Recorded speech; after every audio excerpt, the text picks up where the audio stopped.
சாய் பக்தர்களுக்கு என் அன்பு வணக்கங்கள். ஓம் சாய்ராம். என் அன்பு குழந்தையே, நீ உள்ளம் நிறைந்த ஒருவரை சந்திக்கப் போகிறாய்.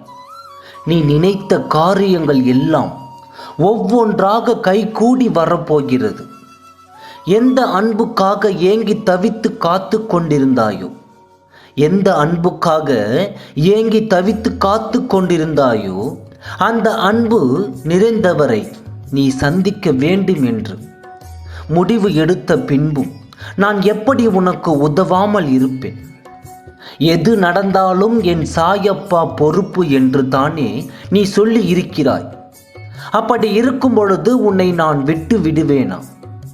என் அன்பு குழந்தையே, இந்த உலகத்தில் நிலையானது அன்பு என்று நிலைத்து கொண்டிருக்கும் வேளையில் சில நேரங்களில் நமக்கு இருக்கும் அன்பானவர்கள் கூட நமக்கு இக்கட்டான சூழ்நிலையில் பிரிந்து செல்லக்கூடிய காலகட்டம் வந்திருக்கிறது. அதை பற்றி நீ கவலைப்பட வேண்டாம். இந்த உலகத்தில் நீ நினைத்த மாதிரியே நிலையானது அன்பு மட்டும்தான். ஆனால் சில பேரோ பொருளோ பணமோ என்று நினைத்து கொண்டு தான் பிரிந்து சென்று கொண்டிருக்கிறார்கள். நான் அதை அவர்களுக்கு விரைவில் புரிய வைக்கும் தருணம் வந்துவிட்டது. யாரோ நம்மை ஏமாற்றி விட்டார்களே என்று நீ நினைத்து நினைத்து கலங்க வேண்டாம். யார் விட்டு போனால் உனக்கு என்ன? நான் தான் உனக்கு துணையாக இருக்கிறேனே. அதன் பின்னும் நீ எதை நினைத்தும் கலங்க வேண்டாம். உன்னுடைய ஒவ்வொரு அசைவும் நான் கண்காணித்து கொண்டு தான் இருக்கிறேன். நீ என்ன செய்கிறாய் என்று எனக்கு மட்டும் தானே தெரியும்.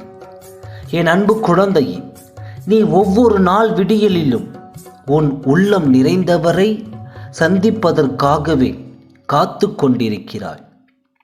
அந்த காத்திருப்பு என்றுமே வீண் போகாது.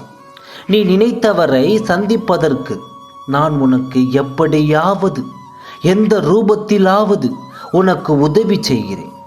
இனி ஏனும் உன்னை காக்க வைக்கப் போவதில்லை என்று தீர்மானித்து விட்டேன். உன்னுடைய எண்ணங்களும் அதை மாதிரியே தான் இருக்கிறது.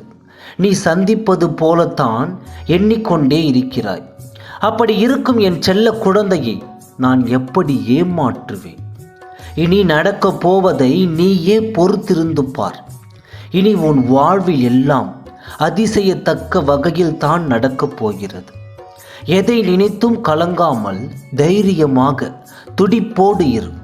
அனைத்தையும் என் மீது பாரத்தை சுமத்துவிடு. அதை நான் பார்த்து கொள்கிறேன். ஆகவே நல்லதே நினைத்தால் நல்லது மட்டுமே நடக்கும், தீயது நினைத்தால் தீயது மட்டும்தான் நடக்கும் என்று சொல்லி சாயப்பாவிடம் நன்மையே கூறுங்கள், நல்லதே நடக்கும். ஓம் சாய்ராம். நன்றி.